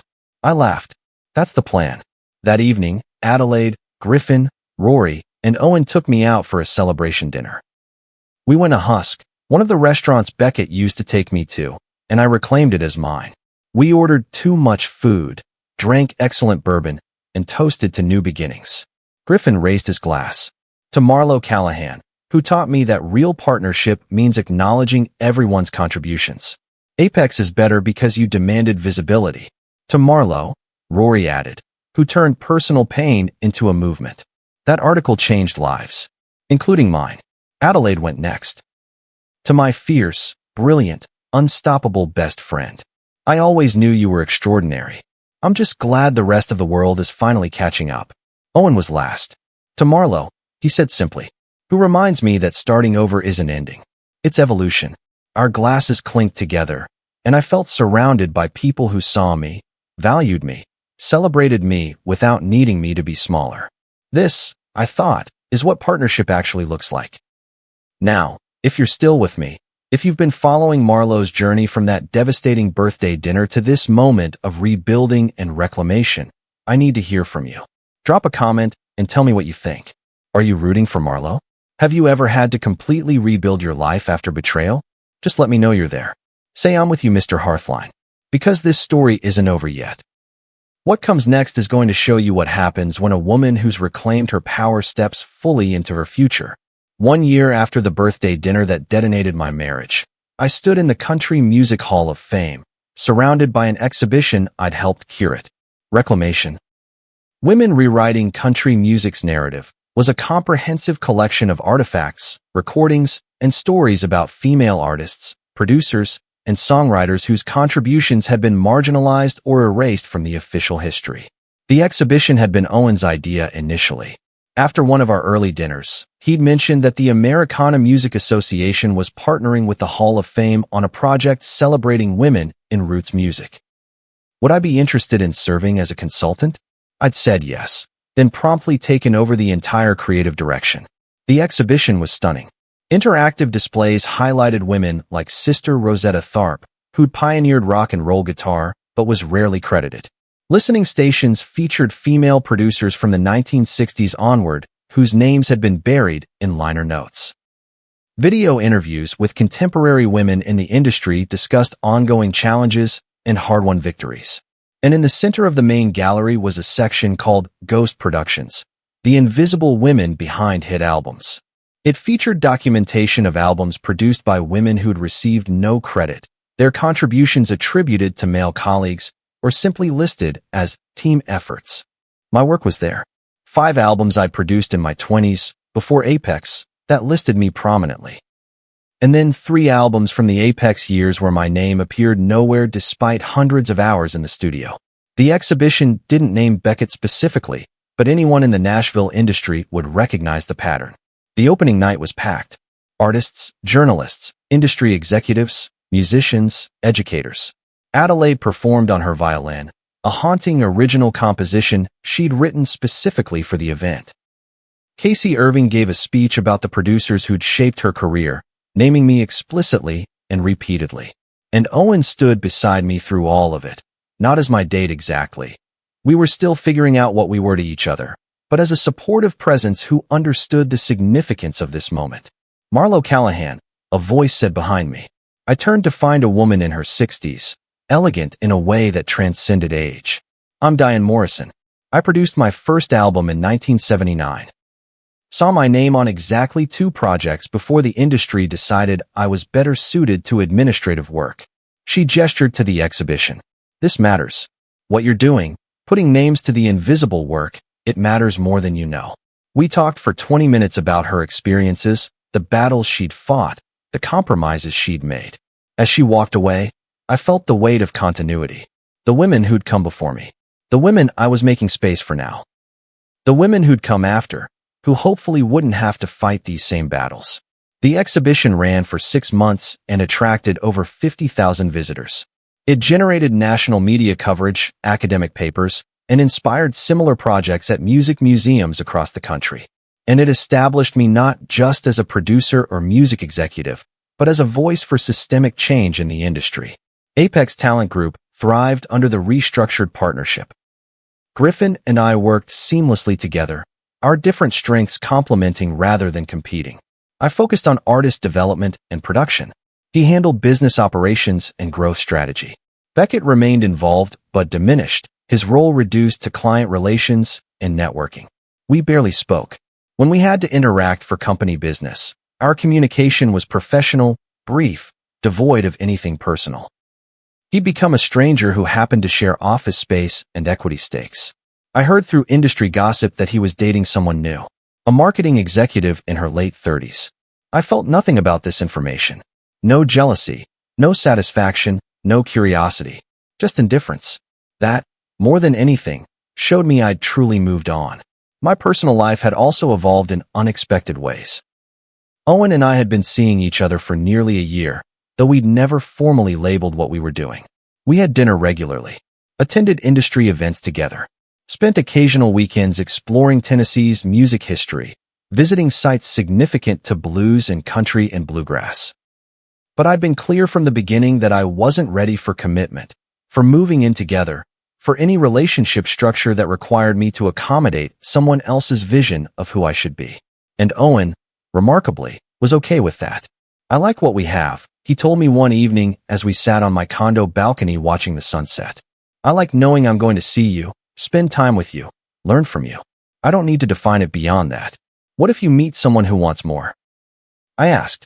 Then I'll have a decision to make, he said. But right now, I'm exactly where I want to be. It was the healthiest relationship I'd ever experienced. Built on mutual respect, genuine interest, and zero pressure to be anything other than what we were. I was learning that love didn't have to mean sacrifice. That partnership could exist without diminishment. That I could share my life without surrendering my autonomy. In November, I got an unexpected email. The subject line read, "An overdue conversation." It was from Beckett. "Marlo, I know we haven't really talked since the divorce was finalized, and I've respected your space. But I've been doing a lot of therapy over the past year, and my counselor suggested I reach out to make amends for my actions. I want you to know that I understand now what I did. Not just the affair, but the systematic erasure of your contributions. The way I diminished your work to make myself feel more important. The casual cruelty of calling your projects little when they were actually foundational to everything we built. I was deeply insecure, and I handled that insecurity by making you smaller. That was wrong. It was abusive, even if I didn't recognize it at the time. I'm not asking for forgiveness. I'm not even asking for a response. I just needed you to know that I see what I did. I see who you always were and how hard I worked to not see it. And I'm sorry. I hope you're happy. You deserve to be. Beckett. I read the email 3 times, searching for manipulation or ulterior motive. But it seemed genuine. The language of therapy was evident. I see what I did, and I take responsibility instead of excuses or deflection. And I appreciated that he wasn't asking for anything from me. Not forgiveness, not reconciliation, not even acknowledgement. Just offering the apology I'd never expected to receive. I thought about responding. About saying I accepted his apology or that I hoped he continued his growth. But ultimately, I decided not to. The email itself was enough.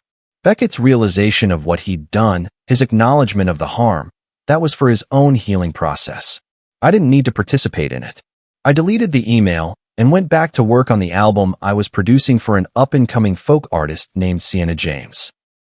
The irony of her first name wasn't lost on me, but I'd learned to find humor in such coincidences rather than pain. The universe had a strange sense of symmetry. By the time 18 months had passed since the birthday dinner, my life bore almost no resemblance to the existence I'd lived as Beckett's wife. I'd produced 5 critically acclaimed albums, all with my name prominently displayed. I'd been nominated for a Grammy in the Producer of the Year category. I'd built a mentorship network that had placed 30 women in significant roles throughout the music industry. Apex Talent Group had doubled its revenue under the restructured partnership, with artists specifically choosing to work with us because of my involvement. And I'd completely renovated the Germantown house, erasing every trace of my marriage and making it unmistakably, unapologetically mine. I was sitting in my home studio one afternoon in March, 2 years after the confrontation, when Adelaide called. "Turn on NPR," she said without preamble. "Why?" I asked. "Just do it." I switched on the radio and heard Terry Gross's voice mid-interview. My guest today is music producer and industry advocate Marlo Callahan, whose work over the past 2 years has not only resulted in multiple hit albums, but also sparked a national conversation about gender equity in music production. I'd completely forgotten. I'd done that interview 3 weeks ago, and it had slipped my mind when it was airing.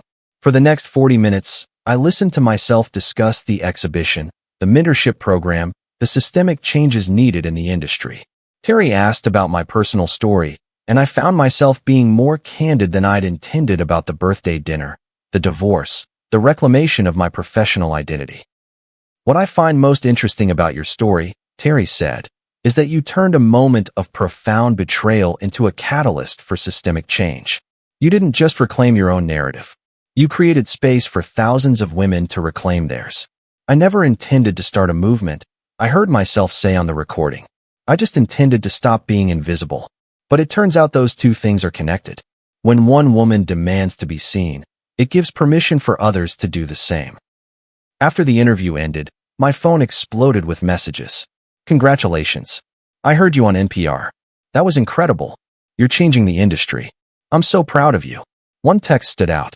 It was from Griffin. "Just listen to your interview. You know what struck me? You never mentioned Beckett by name.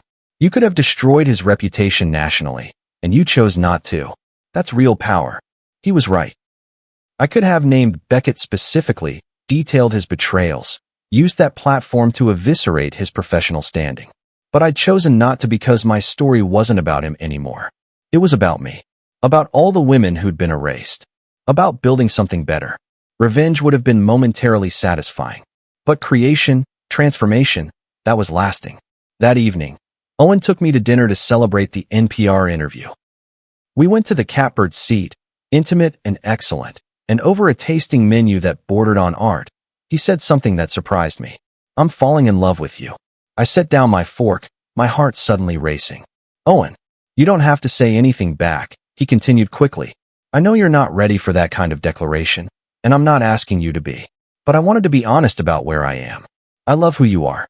Your fierceness, your integrity, your refusal to settle.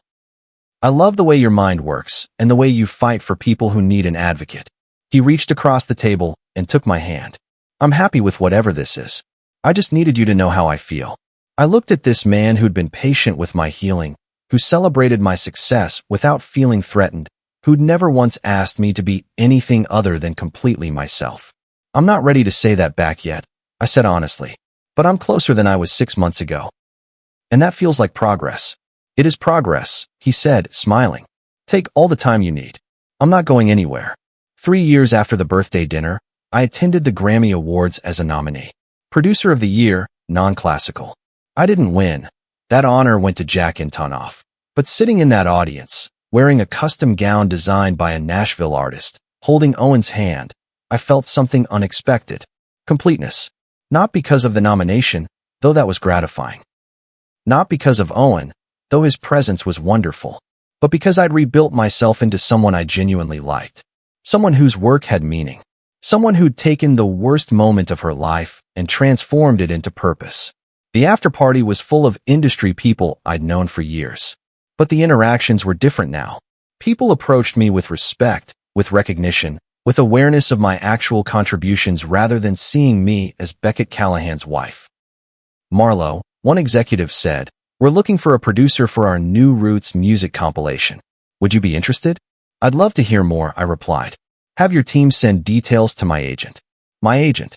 I had representation now, separate from Apex, because my production work had become significant enough to need dedicated management.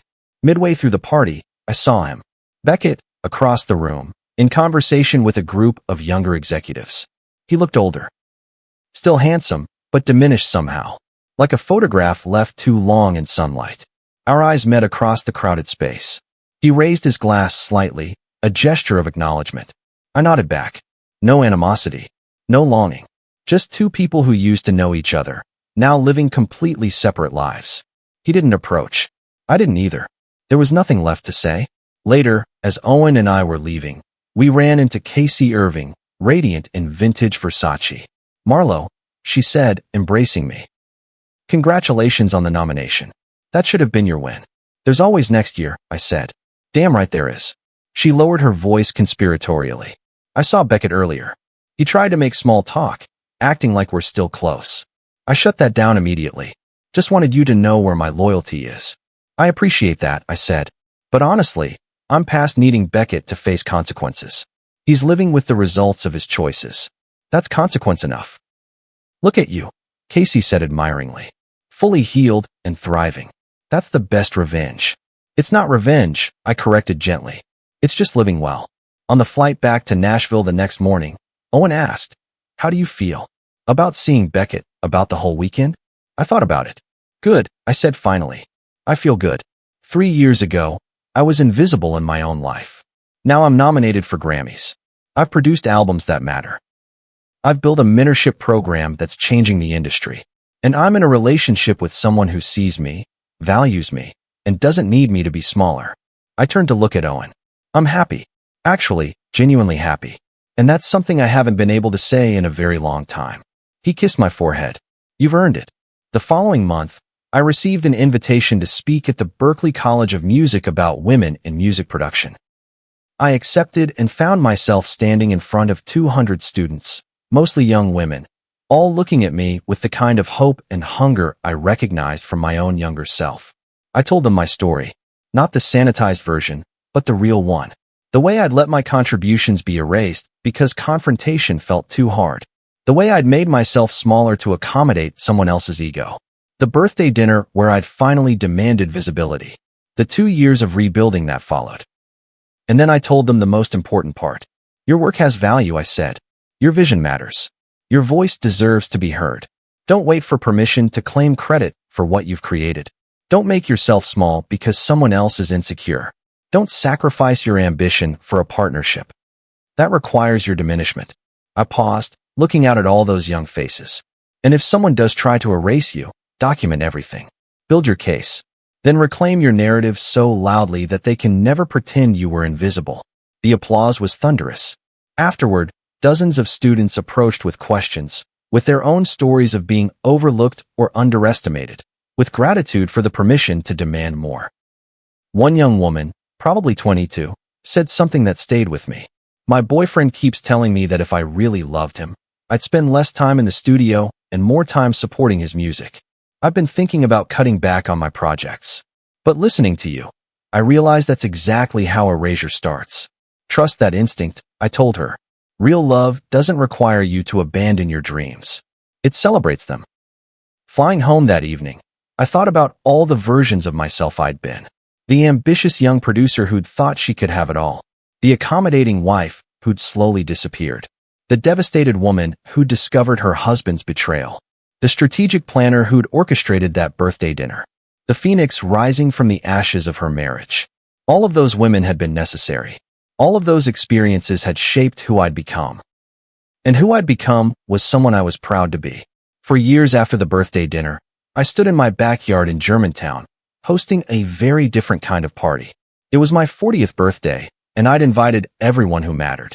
Adelaide and her husband, Griffin and Rory, Owen, who'd moved in with me 6 months earlier after 2 years of taking things slowly. The women I mentored, the artists I produced, friends from every phase of my life.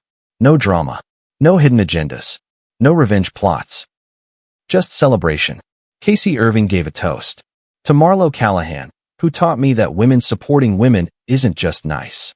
It's revolutionary. Adelaide went next to my best friend, who burned down her old life and built something extraordinary from the ashes. You're the strongest person I know.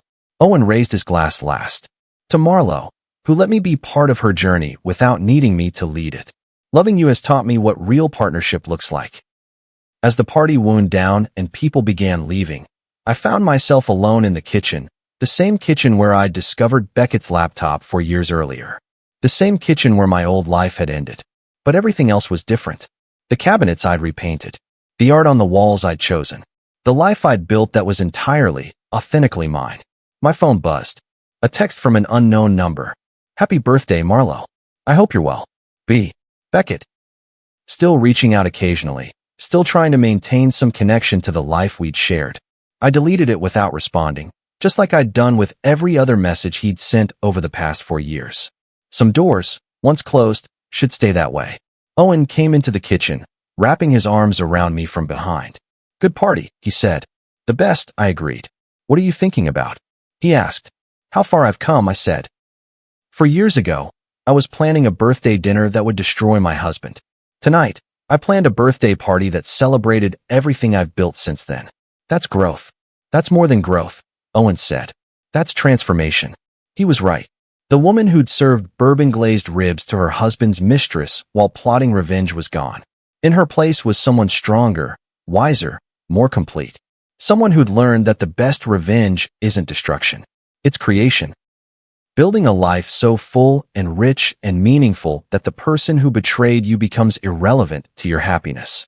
Someone who discovered that being underestimated is actually a gift. Because when people don't see you coming, they can't prepare for the moment you demand to be seen.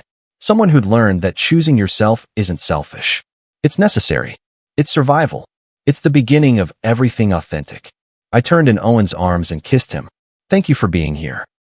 Always, he said. And I believed him. Not because I needed him to complete me. I'd learned I was already complete. But because partnership built on equality, respect, and genuine admiration was something worth having. As long as it never required me to make myself smaller. The last guests left around midnight. Owen and I cleaned up together, working in comfortable silence, and I felt profoundly grateful for this life I'd built. The career that bore my name. The relationships that valued me. The home that was unmistakably mine. Before bed, I checked my email one final time and found a message from the Recording Academy. I was being honored with a special recognition award for my contributions to advancing women in music production. I read it twice, then called Adelaide even though it was late.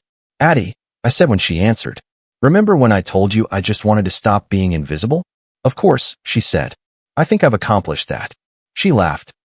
Mar, you're not just visible. You're impossible to ignore. And it's exactly what you deserve. After we hung up, I stood at my bedroom window looking out at Nashville's skyline. This city had given me everything. My career, my heartbreak, my transformation, my future. And I'd given it back something too. A voice for the invisible women. A roadmap for reclamation. Proof that you could lose everything and still rebuild something better. The woman who'd planned the perfect birthday party for her cheating husband had learned the perfect truth. Your worth isn't determined by who claims you. It's determined by what you claim for yourself. And Marlo Callahan had claimed everything. If you've stayed with me through this entire journey, from that devastating dinner party to this moment of complete transformation, then you understand what this story is really about. It's about every person who's been made to feel invisible. Every dreamer who's been told to be realistic. Every creative who's been asked to step aside so someone else can shine. This is your permission slip. Demand to be seen. Put your name on your work. Walk away from anyone who requires your diminishment. And build something so extraordinary that everyone who underestimated you has to acknowledge they were wrong. Now I need you to do something for me. If this story moved you, if Marlo's transformation inspired you, if you believe in the power of choosing yourself, hit that subscribe button right now. Because Mr. Hearthline Stories exists to tell these narratives. Stories about people who refuse to stay small. About warriors who fight for their worth. About transformation that comes from courage. Drop a comment and let me know where you're watching from. Tell me about your own moment of choosing yourself.